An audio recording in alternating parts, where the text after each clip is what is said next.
Hello students, welcome to the focus class of science. मेरा नाम है मुकेश और आज हम लेके आए हैं क्लास 12th का एक बहुत ही important chapter, that is alternating current. ठीक है, तो पार्ट फर्स्ट के अंदर आज हम डिस्कस करेंगे कि एसी और डीसी में क्या डिफरेंस होता है बेसिकली, एंड उसकी जो एवरेज और आरएमएस वैल्यू ऑफ करंट क्या होती है, उन दो चीज़ों के बारे में हम यहाँ पे डिस्कस करेंगे। ठीक है, तो बहुत ही इंटरेस्टिंग पार्ट रहने वाला है, बिल्कुल आप इसको गौर से देखिएगा, चीज़ें समझिएगा। उसके बाद हम इसके कुछ एमसीक्यूज जो है, जो बच्चों को थोड़े से परेशान करते हैं, वो भी डिस्कस करेंगे। तो ओवरऑल बहुत ही ज़्यादा अच्छा लेक्चर रहने वाला है। ठीक है, सो स्टार्ट करते हैं। सबसे पहले हम डिफरेंस देखते हैं कि एक्चुअल में अल्टरनेटिव करंट होती क्या है और इसका यहाँ पे रोल क्या है। ठीक है, चलो सो फर्स्ट पार्ट बात डिस्कस करते हैं कि अबाउट अल्टरनेटिंग करंट। ठीक है, हमारे पास में जो बेसिकली करंट जो होती है वो दो टाइप से हम इसको डिफाइन करते हैं।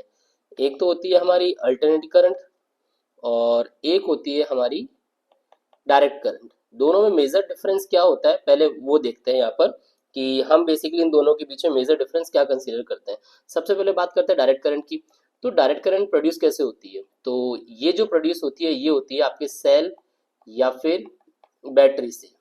नॉर्मली कितना वोल्टेज कंसीडर करती है? 0 से 20 वोल्ट तक का वोल्टेज ये कंसीडर करती है। ठीक है, वहीं आप अगर अल्टरनेटिव करंट की बात करें ना, तो ये कैसे प्रोड्यूस होती है, इसका सोर्स क्या होता है? तो इसका जो सोर्स होता है वो होता है आपका एसी जनरेटर। ठीक है, इसके बारे में मैं बताऊंगा बेसिकली वर्क कैसे करता है ये, या फिर कह सकते हैं एक और apparatus होता है that is known as a dynamo. ये दोनों क्या होते हैं? इसके सोर्स होते हैं जो हाई वोल्टेज जनरेट करते हैं। High voltage in the sense कि लाइक एटलीस्ट जो है, जैसे हमारे घरों में यूज में आता है कितना, 230 to 20 वोल्टेज, और ज़्यादा से ज़्यादा 11 किलो वोल्ट तक का भी क्या कर सकता है ये सोर्स जो है ये एसी बेसिकली जनरेट करती है। ठीक है, तो ये तो होता है सबसे मेजर डिफरेंस जो है इन दोनों के बीच में। अब बात आती है कि अकॉर्डिंग टू डेफिनेशन यहाँ पे क्या डिफरेंस है, वो और डिस्कस करते हैं। तो अगर मैं डायरेक्ट करंट की बात करूँ ना, तो बेसिकली ये क्या रहती है, यूनिडायरेक्शनल रहती है। यूनिडायरेक्शनल का क्या मतलब होता है कि इसकी डायरेक्शन जो है ना वो एक ही साइडेड रहेगी ये, और इसका मतलब ये कह सकते हैं कि that flow in a one direction. यहाँ पे मैं साथ के साथ ये पॉइंट लिख देता हूँ, फ्लो इन वन डायरेक्शन। और जो करंट एक ही डायरेक्शन में फ्लो करती है उसको हम डायरेक्ट करंट बोलते हैं। या फिर ये एक और डेफिनेशन में ऐड कर सकते हैं कि ऐसी करंट जिसका साइन जो है ना वो चेंज नहीं होता है, मतलब साइन मतलब positive negative, does not change its sign. ऐसी करंट आपकी क्या हो जाएगी? डायरेक्ट करंट हो जाएगी। अगर डायग्राम से समझे तो बेसिकली नॉर्मल एक डिफरेंस जो समझ में आता है वही समझ में आता है कि हाँ, हम जब भी वोल्टेज या फिर करंट का ग्राफ बनाते हैं विद रेस्पेक्ट टू टाइम, तो ये बोलते हैं कि हाँ, एक ऐसी करंट जो बेसिकली क्या है आपकी कांस्टेंट है with respect to time. But क्या सच में सिर्फ कांस्टेंट ही रहेगी क्या? बिकॉज हमने यहाँ पे लिखा है फ्लो इन वन डायरेक्शन, तो वन डायरेक्शन का इसका मतलब होता है कि ये टाइम के साथ में चेंज हो सकती है, बट अपना साइन कभी चेंज नहीं करना चाहिए। इन द सेंस ये समझ लीजिए कि हाँ, एक और डायग्राम इसके साथ बना सकते हैं कि वोल्टेज या करंट का ग्राफ बनाते विद रेस्पेक्ट टू टाइम, तो ये भी आपकी क्या हो सकती है, एक अल्टरनेटिव डीसी करंट आपकी हो सकती है। बिकॉज इसके अंदर सब में देखिए ना, तो आपका साइन कैसा है? पॉजिटिव है। तो इसका मतलब ये यूनिडायरेक्शनल होनी चाहिए और एक ही डायरेक्शन में क्या करनी चाहिए, फ्लो करनी चाहिए। ये मेजर डिफरेंस होता है किसके बीच में? डायरेक्ट करंट के बीच में। ठीक है, अब बात करते हैं अल्टरनेटिव करंट के बारे में। तो अल्टरनेटिव करंट क्या होती है? अब नाम से समझ में आ रहा है कि अल्टरनेट मतलब टाइम के साथ में वो अपना साइन क्या कर रही है, चेंज कर रही है। तो ये सबसे बड़ा डिफरेंस यहाँ पे ये आ जाएगा कि change its direction with respect to time. अगर एक ऐसी करंट जो क्या होती है, टाइम के साथ में अपनी डायरेक्शन चेंज करती है। अब चेंज कैसे? कि यहाँ पे साइन चेंज हो जाएगा, मतलब पॉजिटिव नेगेटिव ऑटोमेटिकली वो क्या हो जाएगा, साइन चेंज हो जाएगा। जैसे इसका ग्राफ बनाए तो कुछ ऐसा समझ लीजिए कि ये अगर वोल्टेज या करंट का ग्राफ है विथ रेस्पेक्ट टू टाइम, तो ये जो ग्राफ होगा एक इंटरवल में तो पॉजिटिव चलेगा, एक इंटरवल में ये नेगेटिव चलेगा। या फिर इसका डायग्राम ये भी हो सकता है, दैट इज एक इंटरवल में पॉजिटिव हो गया, एक इंटरवल में नेगेटिव हो गया। ठीक है, तो there is a different type of currents. जैसे इसमें इस टाइप की जो ये वेवफॉर्म बनती है इसको हम क्या बोलते हैं? That is a sinusoidal waveform. और ये जो है वो हमारे पास में क्या हो जाएगी, ट्राइंगुलर वेवफॉर्म हो जाएगी। This is a triangular waveform हो जाएगी। लेकिन अगर आप देखिए तो साइन इनका क्या हो रहा है, चेंज हो रहा है। तो ये एक मेजर डिफरेंस होता है किसके बीच में? अल्टरनेट करंट और डायरेक्ट करंट के बीच में। आई होप आपको ये पॉइंट समझ में आया होगा। अच्छा, इसके साथ साथ में हम ये भी समझते हैं कि क्या दोनों के अंदर फ्रीक्वेंसी होती है क्या। नॉर्मली अगर हम यहाँ पे बात करें किसकी, डायरेक्ट करंट की कांस्टेंट वाली, इसके अंदर फ्रीक्वेंसी हम कितनी कंसीडर करते हैं इसकी, 0 हर्ट्ज। 0 हर्ट्ज क्यों है, बिकॉज ये जो है वो टाइम के साथ में क्या हुई है, कांस्टेंट रही है। यहाँ पर भी फ्रीक्वेंसी ऑलमोस्ट हम 0 कंसीडर करते हैं, बिकॉज यहाँ पे आपका साइन चेंज ही नहीं हुआ।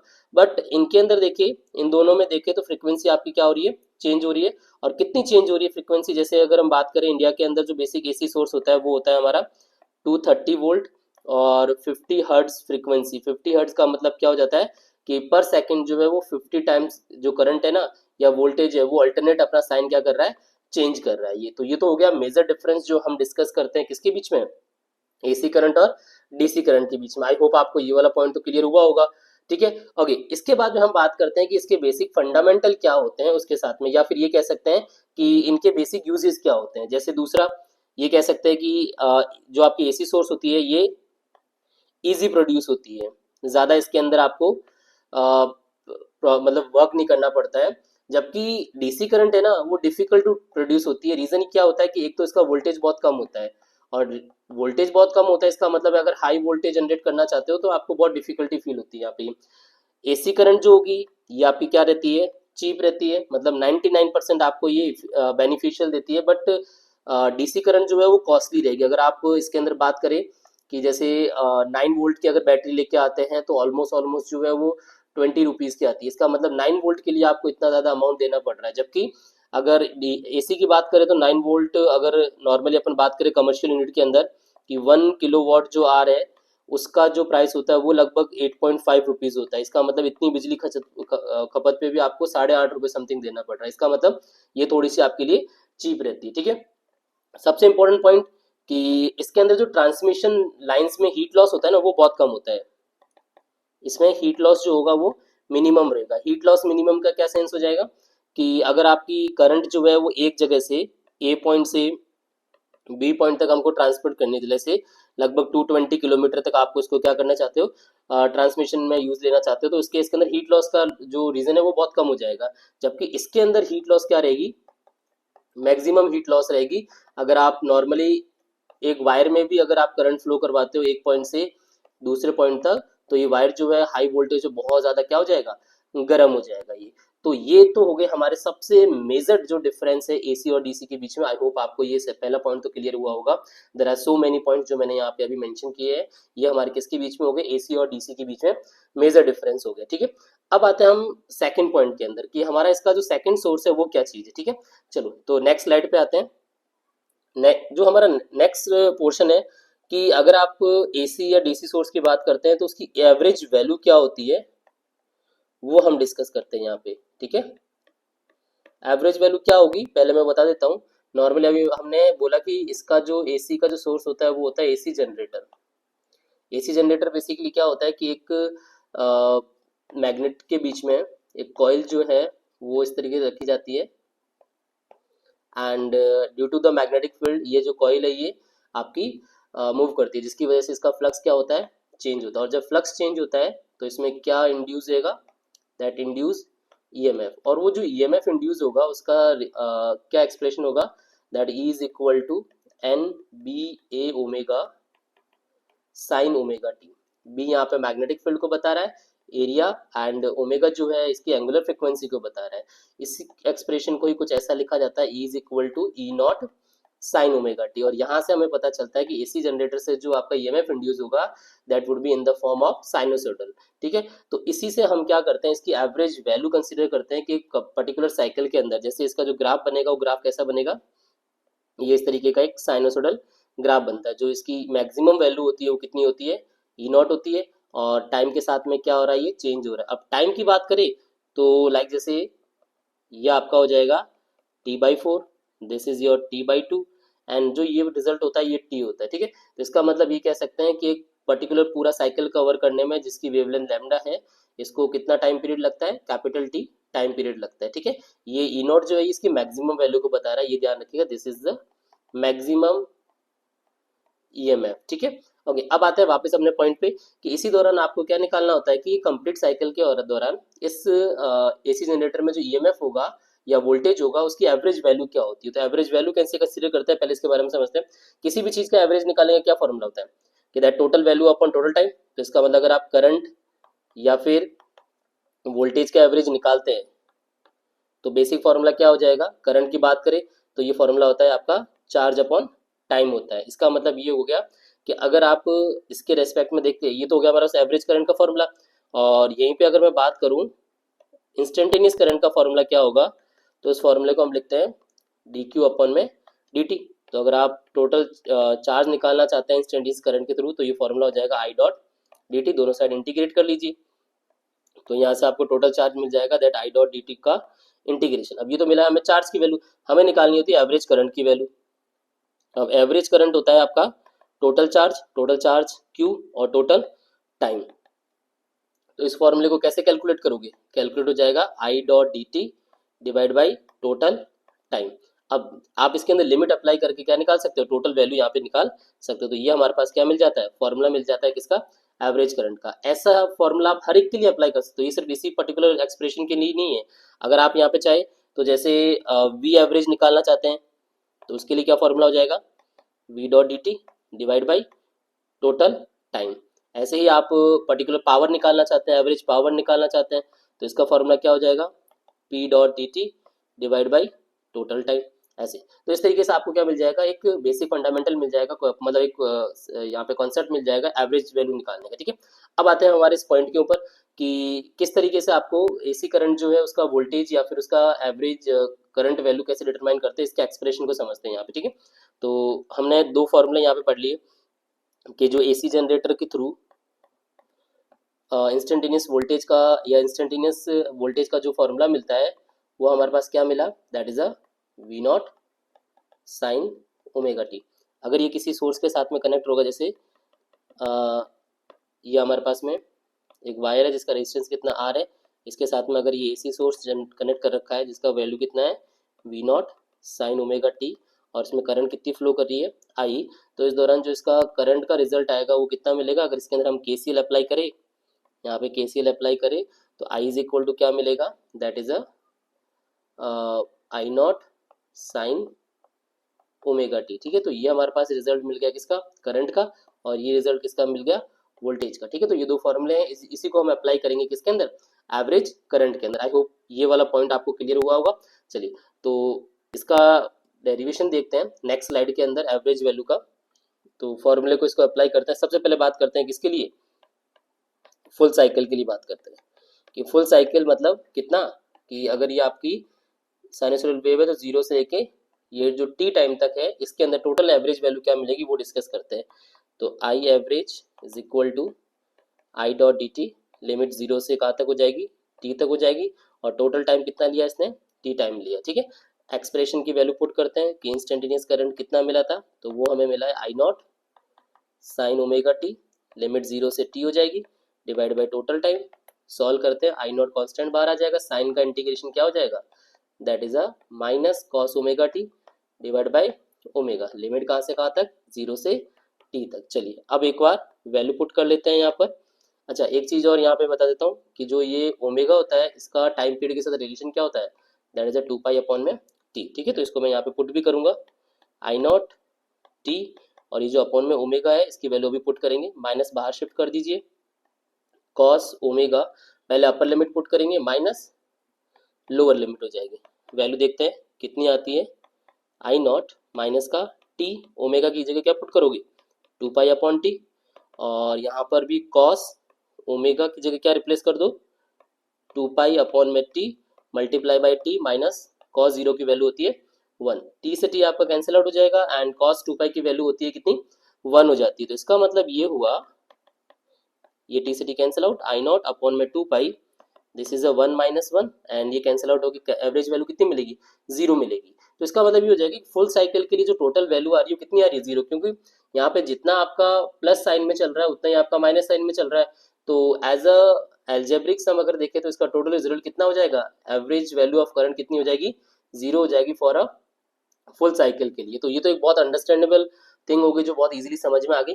अब हम बात करते हैं सेकंड कॉन्सेप्ट के बारे में कि हाफ साइकिल के लिए कितनी होगी। ठीक है, इसको नेक्स्ट स्लाइड में देख लेते हैं कि अगर ये हाफ साइकिल के लिए देखते हैं कि जहां पे आपकी जो करंट है ना वो जीरो से T/2 तक आपकी फ्लो कर रही है, ठीक है।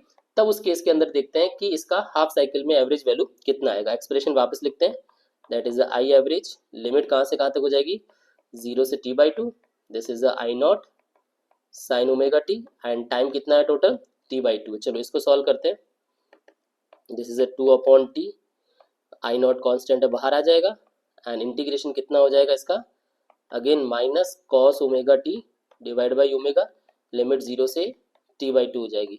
इसको सॉल्व किया जाएगा तो क्या रिजल्ट आएगा, 2I0 अपॉन में टी, माइनस बाहर शिफ्ट कर दिया, ओमेगा को भी हमने बाहर शिफ्ट कर दिया, एंड लिमिट पुट करते हैं। पहले कौन सी लिमिट पुट होगी, that is upper limit T/2, then lower limit cos 0। Solve करने के टाइम पे ओमेगा को रिप्लेस कर लीजिए, अगेन ओमेगा किससे रिप्लेस हो जाएगा, तो ओमेगा रिप्लेस हो जाएगा 2 पाई अपॉन में टी से। क्या आंसर आएगा इसका, -2I0 upon में t, this is a 2 pi upon t, and here is cos, this is also 2 pi upon t multiply T/2, and cos 0 again 1 होता है, t से t कैंसिल आउट, 2 से 2 कैंसिल आउट हो जाएगा, यहाँ से t से t कैंसिल आउट हो जाएगा, तो एवरेज वैल्यू क्या मिलेगी यहाँ पे, -2I0 अपॉन में, दिस इज 2 पाई, 2 से 2 कैंसिल आउट कर दीजिए, कॉस पाई की वैल्यू कितनी होती है, तो कॉस पाई होता है -1, दिस इज ऑल्सो -1, तो इसका मतलब है कि दोनों ऐड होके रिजल्ट जो आएगा वो कितना आ जाएगा, that is a 2I0 upon pi. ये हमारे पास क्या मिल गया, एवरेज करंट वैल्यू मिली है फॉर किसके लिए, हाफ साइकिल के लिए।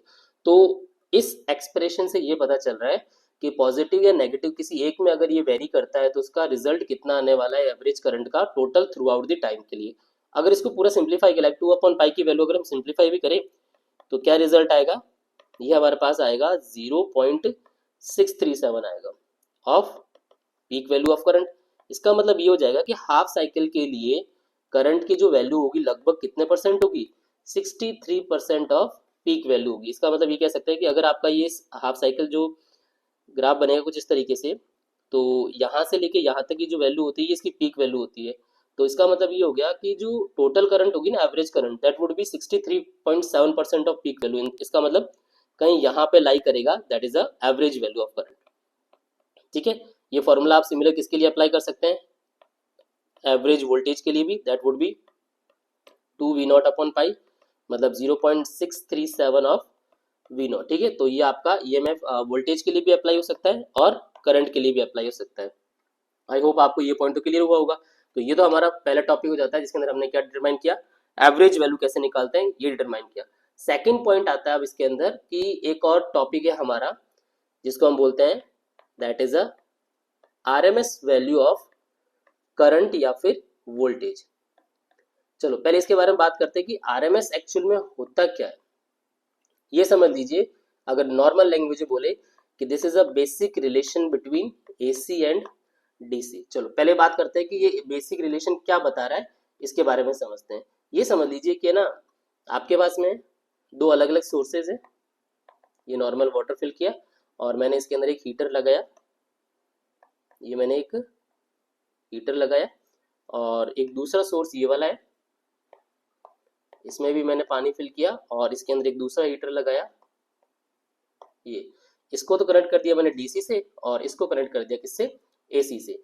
अब ये समझ लीजिए कि जो एसी वाली करंट है ना, ये ऑलमोस्ट 100 एम्पियर करंट जनरेट कर रही है। उसी दौरान ये जो डीसी वाली करंट है ना, ये कितनी सेम, अगर हीट जनरेट करनी है, दोनों की हीट क्या जनरेट करनी है, अगर सेम जनरेट करनी है तो मुझे डीसी करंट कितनी देनी पड़ेगी, ये तो इसका मतलब ये समझ लीजिए कि लगभग डीसी करंट आपको कितनी देनी पड़ेगी, ये हमारे पास में हो जाती है अप्रोक्सीमेट 73% समझ लीजिए। अब या फिर सॉरी 70.7%, 70.7%। अब ये 70.7% क्या है, इसका मतलब ये समझिए कि अगर करंट 100 एम्पियर जनरेट करी ना एसी का, सेम डीसी जनरेट कर सकता है कितना, 70%। और ये जो 70%, अब हम डीसी तो यूज ले नहीं सकते क्योंकि ये तो बहुत ज्यादा कॉस्टली होती है, तो हम क्या करते हैं, इस एसी करंट को ही क्या कर सकते हैं, सेम हीट पे जनरेट करने की कोशिश करते हैं। तो इसी एसी को हम किस में, ये जो आपके पास में ओरिजिनल करंट है, इसको हम किस में कन्वर्ट कर देते हैं, आरएमएस वैल्यू में कन्वर्ट कर देते हैं, जिससे हीट जनरेशन बिल्कुल सेम हो जाए। ये इसका, या फिर ये समझ लीजिए एक नॉर्मल अपन डेफिनेशन लिखना चाहे तो ये कह सकते हैं कि it is that value of DC which which would produce same amount of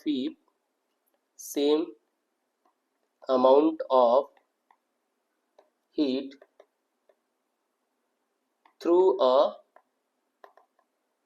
given wire और गिवन रजिस्टर, ठीक है। अगर किसी गिवन रजिस्टर के लिए सेम अमाउंट ऑफ करंट कौन जनरेट करता है, डीसी, तो उसको हम किससे डिफाइन करते हैं, एसी से डिफाइन करते हैं, ठीक है। ये किसके अंदर बात हो रही है, एसी के अंदर बात हो रही है, मतलब डीसी के लिए यूज नहीं ले रहे बट एसी के लिए यूज में ले रहे हैं, और करंट कितनी जनरेट करनी है अपन को, 70.7%। तो इसी को हम क्या बोलते हैं, आरएमएस वैल्यू बोलते हैं। अच्छा, इसकी फुल फॉर्म क्या होगी, अब इसके बारे में समझते हैं, इसके डेरिवेशन के बारे में समझते हैं और इसकी फुल फॉर्म के बारे में समझते हैं, ठीक है। तो एसी जो होगी बेसिकली आपके पास में, हमें पता है कि जो करंट, एसी करंट जो होती है ना, ये टाइम के साथ में क्या होती है, चेंज होती है। हर जगह ये जो है ना, वो अपनी इंस्टेंटेनियस वैल्यू को यहाँ पे क्या कर रही है, चेंज कर रही है। और अगर हर जगह टाइम के साथ में चेंज हो रही है, तो इसका एक पर्टिकुलर वैल्यू कैसे डिफाइन करेंगे। जैसे समझ लेते हैं कि आपके पास में ग्राफ किसके बीच में, करंट का, तो यहाँ पे I1 हो गया, इस जगह I2 हो गया, यहाँ पे I3 हो गया। तो हमारे पास जो आरएमएस करंट का वैल्यू आएगा ना, दैट वुड भी किसके होगा, अगर फॉर्मूला यहाँ पे डिफाइन करें कि root mean square, full definition क्या आ रही है इसकी, रूट मीन और स्क्वायर, मतलब करंट का जो मीन है ना उसका स्क्वायर कीजिए, मतलब करंट का जो मीन है उसका स्क्वायर, एंड देन उसका क्या निकाल दीजिए, एवरेज वैल्यू निकाल दीजिए, ठीक है। मतलब ये समझ लीजिए कि अगर अलग अलग जगह पे करंट अपनी चेंज हो रही है, तो हर एक का स्क्वायर कीजिए, जैसे I1 square, I2 square, I3 square, ऐसे करके जितने भी नंबर है ना उसको टोटल ऐड कर दीजिए, डिवाइड बाय कितने नंबर, जितने गिवन है, तो इससे आपको क्या मिल जाती है, उसकी रूट मीन स्क्वायर वैल्यू मिल जाती है, ठीक है। तो ये तो मैंने आपको बेसिक डेफिनेशन समझा दी। अब बात करते हैं इसके डेरिवेशन के बारे में, कि बेसिकली ये आपका कैसे डिफाइन होता है और इसका क्या फॉर्मूला होता है, ये सारी चीज़ों के बारे में।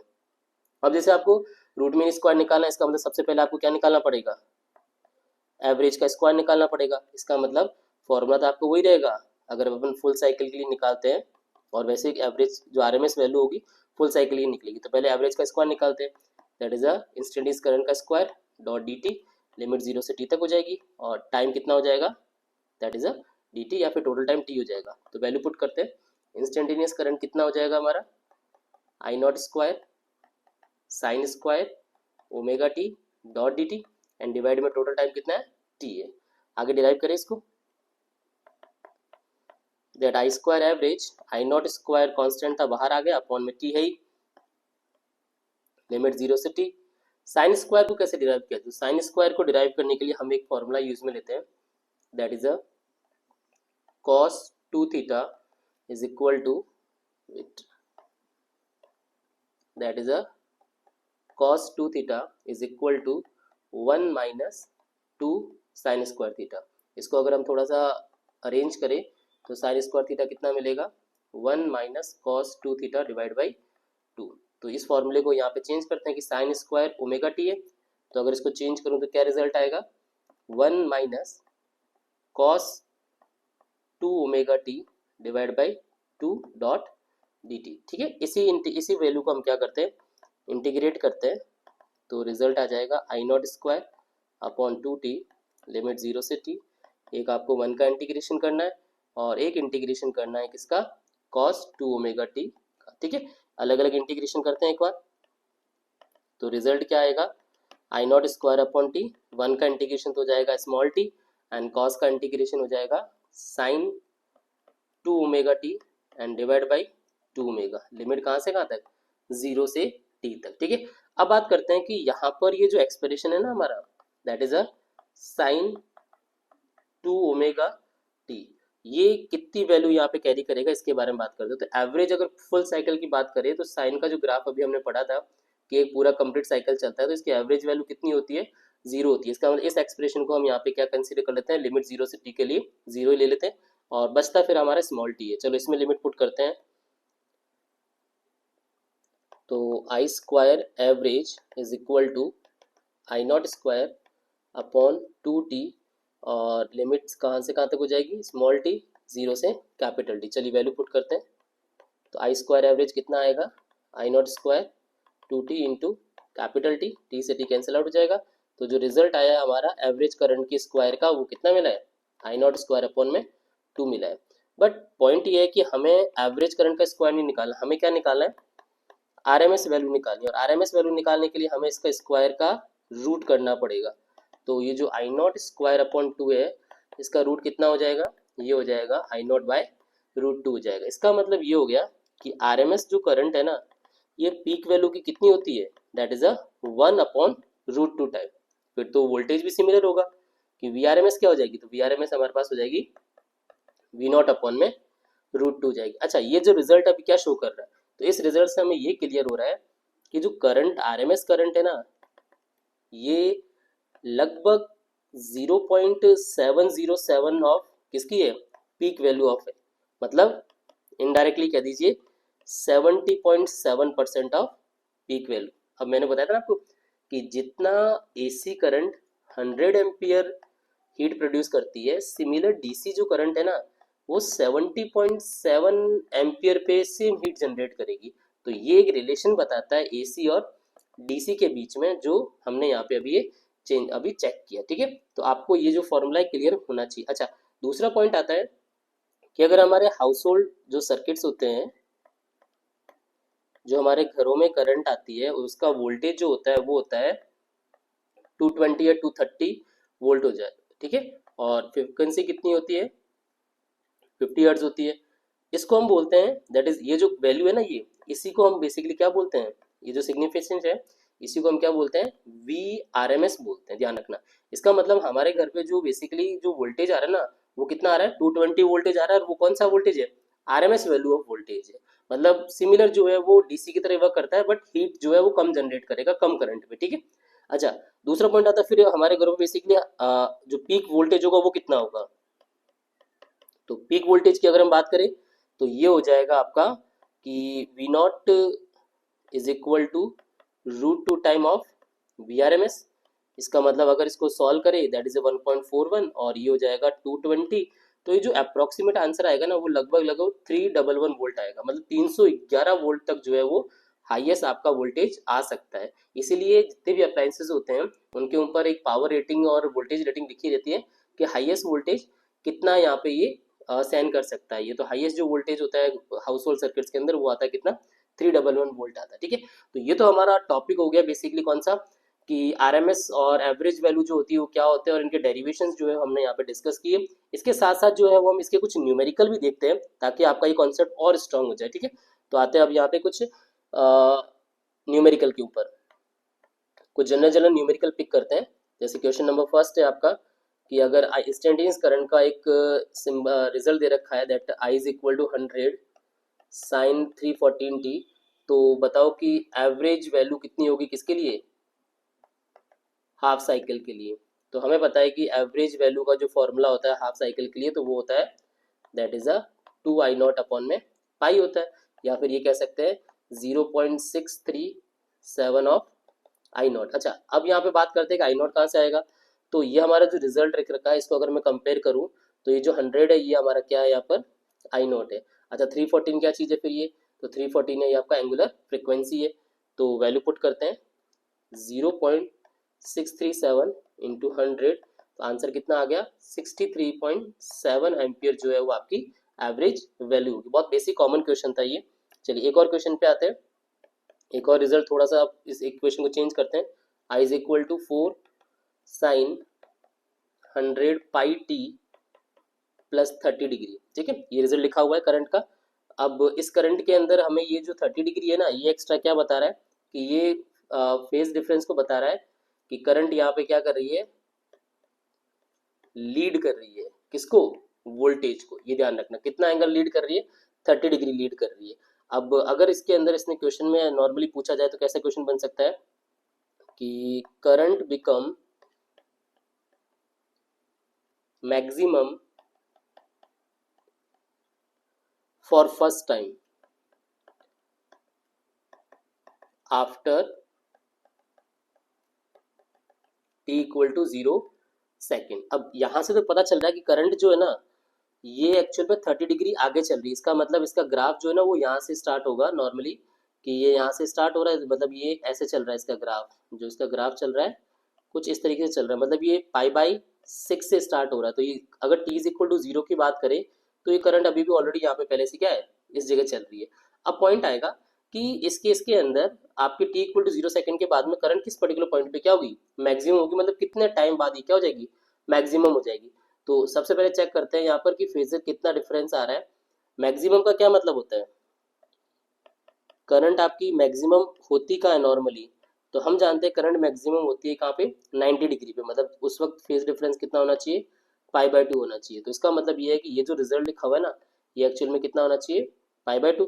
तो यहाँ से हम कोशिश करते हैं इसको सॉल्व करने की, 100πt, ये जो प्लस का 30 डिग्री है ये किसके इक्वल टू होना चाहिए, 90 डिग्री के। या फिर इसको फेज उसमें लिखते हैं, रेडियन में लिखते हैं, वेट ये हो जाएगा π/6 एंड दैट इज द π/2। इसको अगर मैं सिंप्लीफाई करूं तो क्या रिजल्ट आएगा, 100π/2, 90 माइनस 30, 60 डिग्री। तो पाई से पाई कैंसिल आउट हो जाएगा, t इज इक्वल टू कितना आएगा, t इज इक्वल टू आएगा 1/300 सेकेंड।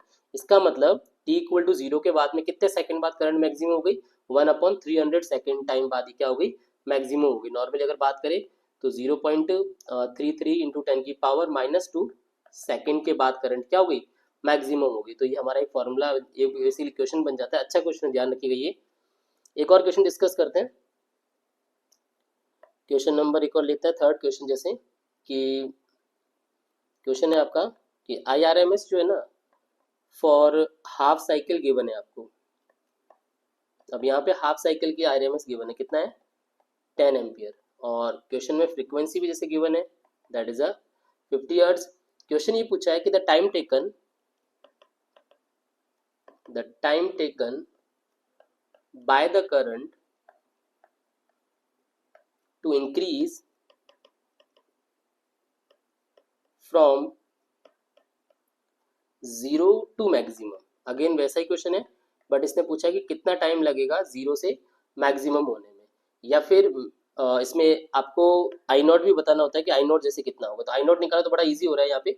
बट सबसे पहले बात करते हैं कि 0 से मैक्सिमम होने में कितना टाइम लगेगा, 0 से मैक्सिमम। तो नॉर्मली अगर देखें तो ग्राफ आपका कुछ ये बनता है, 0 से कहाँ कह रहा है वो, मैक्सिमम, मतलब ये इंस्टेंटेनियस करंट कितनी होनी चाहिए, आई नॉट के इक्वल टू।